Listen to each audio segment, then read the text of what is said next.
Why did you bring us to this public library, Ramadan? Yeah, Elia, because we are in the summertime, I plan to take you to the roof of our house, where I live, to see the full moon together, and we may also have a chance to raise hens and other matters. Why did you change your plan for today? And what do you mean by other matters? I changed my plan for today because my brain is busy with some business issues. Other matters mean that I want to ask you how to make an orange cake mixed with raisins and coconuts. Knowing you, Ramadan, I am reluctant to accept your comment in connection with the other matters, but more importantly, what have made your brain busy and other than my beauty? Your soul's beauty is always incomparable, but I came here to research how ROA amortize a bond's premium and discount and how this affects the books of accounts of an investor. Ya Ramadan, research always results in refined information, but accounting for bonds is my specialty. In 2 sessions, I can explain it to you from an investor's perspective. 1 session for amortization of bonds premium and the other for amortization of bonds discount. That is great. At least I can get something in return for the jewelry I bought you at our engagement party. If you are ready now, let's start with how to amortize bonds premium. Although what you have just said about jewelry is inappropriate, I will let it go. First of all, let's have an example for bond purchased at a premium. Assume that an investor purchased a bond at $5,000 face amount, matures in 5 years, at a stated interest rate of 8%, when the prevailing interest rate at the market was 6%. The present value of both the bond's face amount and the interest, at the date of purchase, the cost, is $5,421. After the investor properly recorded the $5,421 as investment in bonds, what are the steps to be followed by the investor to record both the interest revenue and the amortization of the bond premium at each year end? You are the specialist, and I am waiting for you to answer.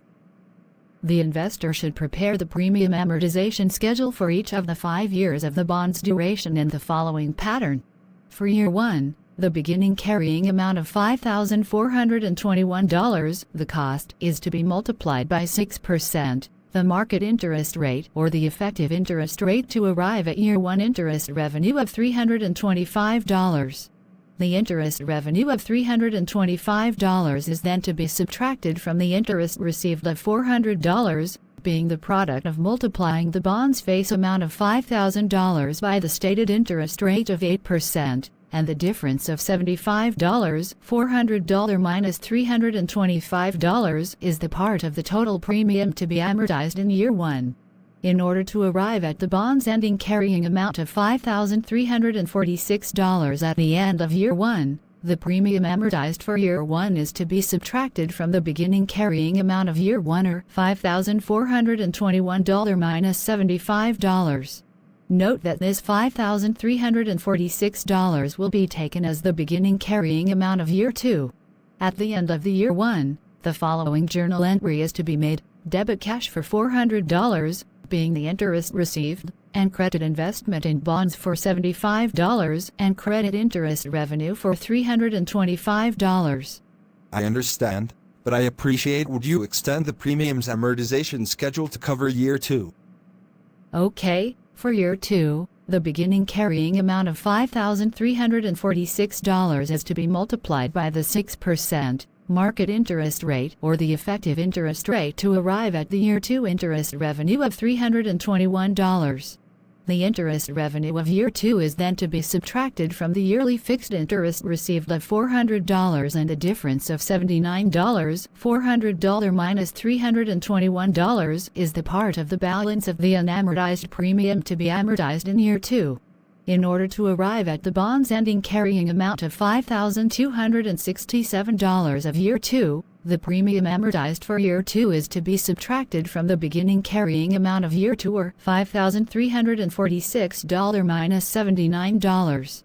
Note that this $5,267 will be taken as the beginning carrying amount of year 3.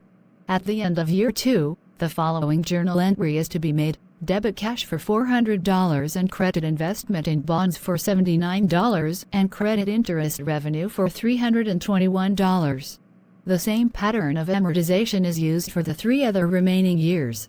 From this pattern, I understand that the ending carrying amount at the end of year 5 is $5,000, which is the bond's face amount the investor has to receive from the bond's issuer. Is this correct? You are absolutely correct, Ramadan.